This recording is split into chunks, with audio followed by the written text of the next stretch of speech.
दूसरी तरफ वो लोग हैं मुस्बत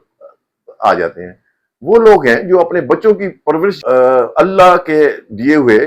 हुक्म हकाम के मुताबिक उनको उनकी परवरिश करते हैं, नमाज भी सिखाते हैं, कुरान पढ़ना सिखाते हैं, फिर वो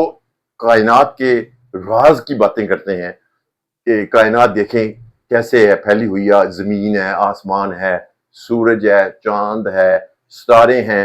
गैलेक्सीज हैं, ब्लैक होल हैं, ये सारों का काम क्या है, ये एक दूसरे के साथ इनका रबत कैसा है। इसी तरह दुनिया में भी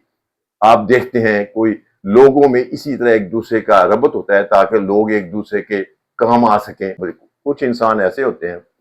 जिनकी ज़हनी सलाहियतें बहुत ज्यादा होती हैं और वो साइंटिस्ट भी होते हैं, वो डॉक्टर भी होते हैं, वो इंजीनियर भी होते हैं, वो सिविल सर्विस में भी होते हैं, वो जुडिशरी में भी चल जाते हैं, वो पॉलिटिक्स भी करते हैं, वो हुक्मरानी पे भी आ जाते हैं। लेकिन दूसरी तरफ वो जो जिस्मानी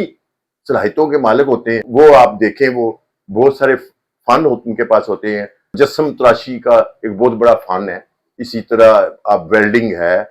इंजीनियरिंग की लाइन में आप देखें, इसी तरह आप देखें मजदूर है, मिस्त्री है, ठीक है, और इसी तरह लोहे का काम करने वाले, पीतल का काम करने मुख्तलिफ होते हैं, सुनियारा देखें वो भी एक होता है। तो वो जो होती हैं वो अपने अपने फन के मुताबिक जो उनके पास जिस्मानी अगर सलाहियत ज्यादा है तो वो जिस्मानी काम करते हैं, और जिनके पास ज़हनी सलाहियतें होती हैं वो ज़हनी सलाहियत के मुताबिक अपना काम करते हैं, ये ताकि एक दूसरे के काम आ सकें। कुरान में भी है हमारा फाना फौका बादहिम बादहुम,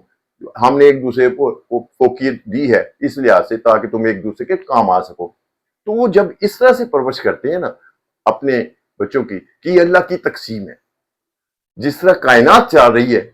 उसमें आप देखें अगर थोड़ी बहुत वो कायनात में जितनी चीजें हैं वो आपस में टकरा जाए तो सारा निजाम दिरबरम हो जाए, लेकिन चूंकि अपने अपनी मदार में वो सारे चल रहे हैं,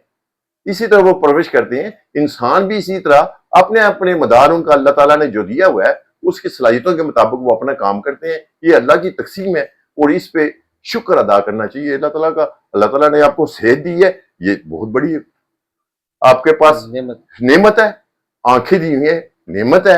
कान दिए हुए हैं नेमत है, आप अच्छी जिंदगी गुजार रहे हैं, आपको खाने की फिक्र नहीं है, आप सारी अपनी जिंदगी, लेकिन सेविंग अगर नहीं ज्यादा हो रही, लेकिन इस पे भी शुक्र अदा करें। अब अमीर बड़े बड़े लोग होते हैं लेकिन उनके पास ही होते हैं कि चलने के लिए पाँव नहीं है,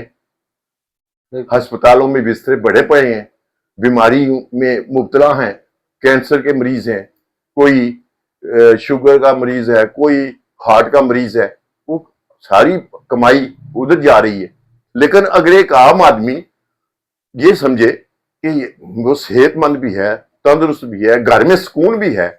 बच्चे फरमाबरदार भी हैं, निजाम सारा अच्छा चल रहा है, तो ये थोड़ा शुक्र है। ये औलाद भी तो रिज़्क ही होता है ना, घर में सुकून भी रिज़्क होता है। तो ये सारी चीजें अगर आपको मिल रही है, कोई बीमारी नहीं है, कोई परेशानी नहीं है, तो ये कितनी बड़ी नेमत है। तो जो अब इस तरह से आप बच्चों की तरबियत करते हैं और उन्हें समझाते हैं और अल्लाह की तकसीम समझाते हैं, लोगों का एक दूसरे काम आने के बारे में समझाते हैं, तो वो बच्चे जो हैं उनके अंदर एक तो उनके अंदर ये तजस्सुस पैदा होता है मजीद तहकीक करने का, और जब मजीद तहकीक करते हैं तो उनके अंदर और ज्यादा सब्र और शुक्र आता है। तो उनके अंदर जो है वो हसद बुग़्ज़ कीना उनके अंदर नहीं पैदा होता। यह है मुसीबत।